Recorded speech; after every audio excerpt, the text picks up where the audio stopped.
If you've been in Raleigh, North Carolina lately, you've probably noticed all the cranes, the construction, and the new businesses popping up. Feels like every time you turn around, there's another project breaking ground. But have you ever thought about just how much money is being poured into the city right now? And more importantly, what all this new growth means for you if you live here or are thinking about moving here? Well, that's exactly what we're going to talk about in today's video. But before we dive in, my name is Matt Martin, and I'm a Raleigh-based realtor. I've helped tons of clients, just like you, relocate to the Triangle region of North Carolina, and if you're looking to do the same, I'd love to help you too. Now, let's start with the most visible change, where people are living. Since 2015, more than 6,000 new residential units have been delivered to downtown, which has literally doubled the number of people living in the city center. Can you imagine what doubling the population of downtown actually looks like? Twice as many people out walking their dogs, grabbing coffee in the morning, and meeting friends on patios after work. It has completely transformed the energy of Raleigh. One of the most exciting new additions is Maeve. It's a 20-story tower in the warehouse district that has quickly become one of downtown's signature buildings. Maeve brings nearly 300 apartments with rooftop amenities like a pool and lounge, co-working spaces, a fitness center, and more than 10,000 square feet of ground floor retail. The design feels modern and polished, and it actually reminds me of some of the residential buildings that were coming up in New York City before I left. It also activates the street level and helps make the warehouse district one of the most walkable areas in the city. And of course, Maeve isn't alone. There's Forge, Rockaway, The Weld, and The Platform, and they're all adding modern apartments and condos with ground floor retail and public gathering spaces. Then Smoky Hollow, which has been rolling out in phases, has turned West Street into one of the most active corridors in Raleigh, with hundreds of apartments, a Publix grocery store, and a cluster of restaurants and bars. Seriously, if you haven't been down there in a while, it's worth a trip just to see how much it's changed. What's especially impressive is that even with all this new supply, demand has not slowed down. Stabilized occupancy for these properties downtown is sitting around 92%. And despite average asking rent of roughly $2.30 a square foot, people are still lining up to sign leases. There are now over 10,000 residential units downtown, with another 1,200 currently under construction and nearly 6,500 more planned. That's all to help support projections that downtown Raleigh's population will grow another 50% by 2030 to nearly 24,000 residents. And that growing residential base is what supports everything else. The restaurants, the bars, the coffee shops, the retailers. It's what allows downtown to keep growing into the kind of place people want to be all week long, not just Monday through Friday. And speaking of those restaurants and retailers, downtown has been on a roll. In just the first 9 months of 2025, 51 new storefront businesses have opened, with another 28 already announced. Have you noticed how many new places there are to try every time you head downtown?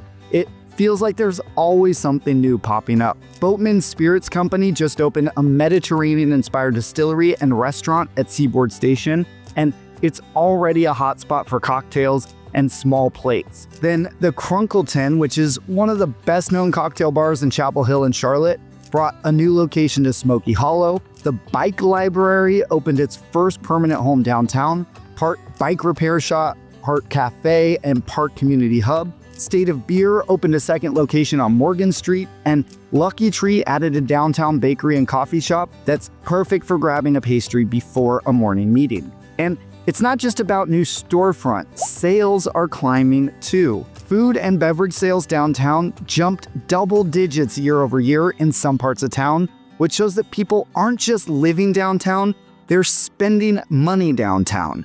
The storefront occupancy rate has stayed strong even as more space comes online, and that tells you that there's real demand for more restaurants, bars, and shops. And that demand is being met with some pretty exciting local concepts. Now, let's talk about the business side of things. It's not just residents and retailers filling up downtown. Companies are still choosing to put down roots here too. Downtown Raleigh's Class A office vacancy rate is right around 14%, which is not only lower than any other submarket in the Triangle, but also much lower than what cities like Austin, Atlanta, and Denver are seeing right now. Those markets have vacancies north of 25%, so Raleigh is actually in a pretty strong position. And if you've noticed that many of these projects don't look like the office towers of the past, then you're right. Instead of standalone office buildings, we're seeing a lot more mixed-use developments where people can work upstairs,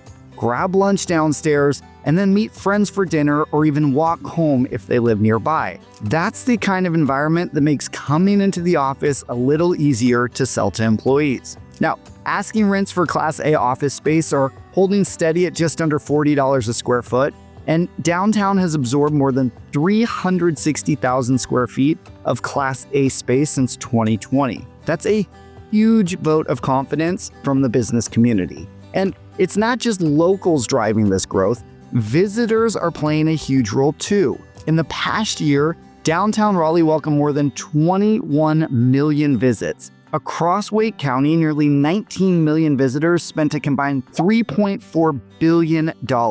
If you've tried to get a last-minute hotel room during a busy weekend, you've probably noticed that occupancy has been high, around 70%. Then the food and beverage tax collections hit $87.5 million, which is up more than 5% from the previous year. And all that money gets reinvested into the city to fund events, arts, programming, and convention center upgrades that will keep visitors coming back. For people living here, that means more to do. More concerts, more festivals, more big events. And for the city, it means more revenue for parks, streetscapes, and infrastructure. And with 771 acres of green space within 2 miles of downtown, including Dick's Park and its brand new Play Plaza, there are plenty of places for people to spread out and enjoy it all. But if you're thinking things are busy now, just wait until you see what's coming. One of the most exciting projects underway is Highline Glenwood, which is rising on the site of the old Pine State Creamery on Glenwood South. When it's finished in 2028, it'll be Raleigh's tallest residential tower, 37 stories, with 306 apartments ranging from studios to 3-bedroom penthouses. It'll have a massive 9th floor terrace with a pool, a paddle court, and lounge areas, plus a sky lounge on the top floor with incredible views of downtown. Then the historic creamery building on the site is being preserved and converted into more than 50,000 square feet of office space, with Build Ops already signing on to bring a 300-person hub there and another 7,500 square feet of retail on the ground floor. So clearly a very large project.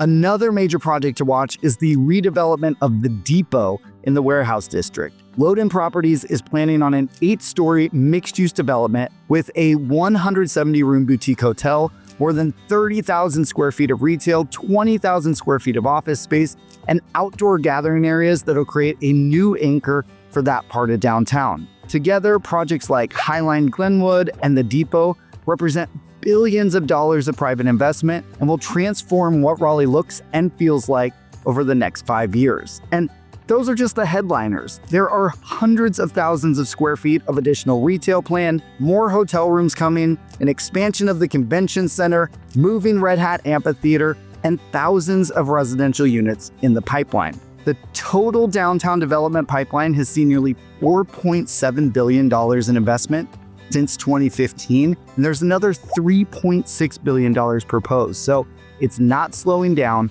anytime soon. So there you have it. Raleigh is in the middle of one of the biggest investment booms in its history, and we're only getting started. What are you most excited to see come to life over the next few years? Drop it in the comments below, and I'd love to hear what projects you're following. And if you're ready to kick off your home hunt here in the Triangle region of North Carolina, I'd love to be your guide. You can reach me by phone, email, or text, and you can find all my contact information in the link below or by scanning this QR code right here with your phone. And if you liked this video, I have a whole catalog of others all about moving to, living in, and buying real estate in and around Raleigh, North Carolina. Here's another one here that you may like, so give it a click to keep on watching.